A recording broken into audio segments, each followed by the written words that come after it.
안녕하세요. 오늘 여러분께서 보내주신 자료, 요한계시록에서 가장 강렬한 이미지 중 하나죠. 바로 일곱 나팔 재앙에 대한 해설입니다. 네. 천사들이 나팔이 불 때마다 세상의 3분의 1이 파괴되는 그야말로 압도적인 장면이잖아요. 맞습니다. 그래서 이번 분석의 핵심 질문은 이거예요. 이 묵시적인 장면들이 그냥 세상의 종말을 보여주는 공포영화 예고편일까? 아니면 그 안에 다른 메시지가 있는 건가? 네, 이 끔찍한 재앙의 소음 속에서 우리가 정말 들어야 할 다른 메시지가 있는 건지 그 본질을 한번 깊이 파헤쳐 보겠습니다. 좋습니다. 자, 그럼 처음 4개의 나팔부터 시작해볼까요? 땅, 바다, 강, 하늘의 3분의 1이 차례로 피와 불의 타격을 입습니다. 이게 그냥 무작위적인 자연재해 스케일이 아닌 것 같은데요? 그렇죠. 마치 누군가 의도적으로 조준하는 것 같다는 느낌이 들죠. 바로 그 점이요. 이 현상들의 의미가 대체 뭘까요? 바로 그 의도가 핵심입니다.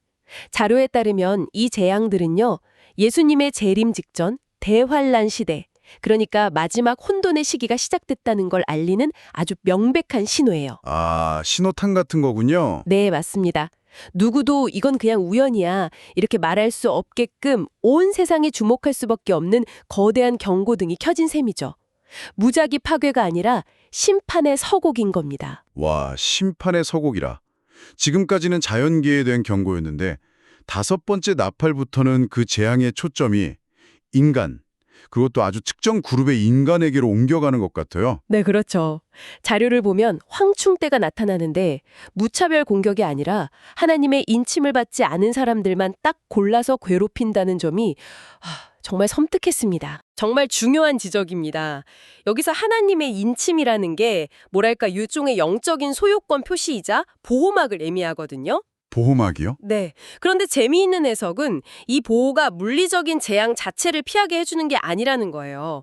그 재앙 속에서 영적으로 무너지지 않도록 지켜주는 역할을 한다는 거죠. 잠깐만요.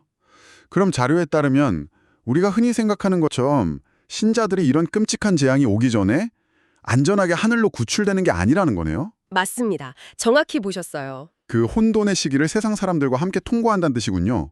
와, 이건 이 전체 이야기를 완전히 다른 시각에서 보게 만드는데요. 네.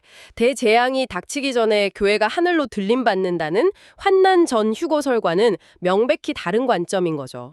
신자들 역시 환란의 현장 한가운데 있지만 그들의 가치 기준이 땅이 아닌 하늘에 있기 때문에 본질적인 고통에서는 보호받는다는 겁니다. 아, 이어서 6번째 나팔 때 인류의 3분의 1이 끔찍한 전쟁으로 죽는데 살아남은 자들이 회개하지 않는다는 부분은 더욱 충격적이죠. 그 부분에서 정말 잠시 멈칫하게 되더라고요. 인류의 3분의 1이 사라지는 엄청난 재앙을 겪고도 마음을 돌이키지 않는다니. 그러니까요. 재앙의 규모가 사람의 마음을 바꾸는 데는 한계가 있다는 좀 씁쓸한 통찰을 주는 것 같습니다. 그리고 마지막 7번째 나팔이 불리기 직전에 갑자기 이야기가 멈추고 두 증인이 등장하잖아요. 최종 심판이라는 클라이맥스 직전에 왜 이런 인물들이 나와서 흐름을 끊는 걸까요? 심판에 잠시 멈추면서까지 마지막 기회를 주려는 뭐랄까 하나님의 절박함의 표현이라고 자료는 설명합니다. 절박함이요. 네.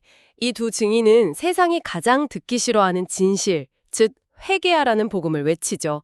당연히 세상은 그들을 미워하고 결국 죽입니다. 진리를 제거했다고 기뻐하고요. 하지만 그들의 죽음이 끝이 아니었죠. 그렇습니다.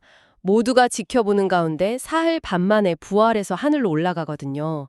이것은 세상이 아무리 진리를 억누르고 외면하려 해도 결국 하나님의 뜻이 승리한다는 걸 보여주는 마지막이자 가장 극적인 증거가 되는 셈입니다.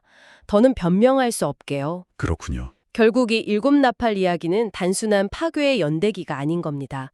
명백한 경고가 주어지고 그 안에서 회개의 기회가 반복되고 그럼에도 불구하고 끝까지 돌이키길 기다리는 하나님의 인내에 대한 서사라고 할 수 있죠. 재앙 속에서도 계속해서 구원의 문을 두드리고 계신 거네요. 바로 그겁니다. 이 자료들을 쭉 관통하는 메시지는 신앙인의 역할이 환란을 피하는 게 아니라 그 혼돈의 한복판에서 증인으로 살아가는 것이라는 점인 것 같습니다. 그렇다면 오늘날 우리 각자의 삶에서 세상이 불안하고 혼란스러워 보일 때 증인으로 산다는 것은 과연 어떤 모습일까요?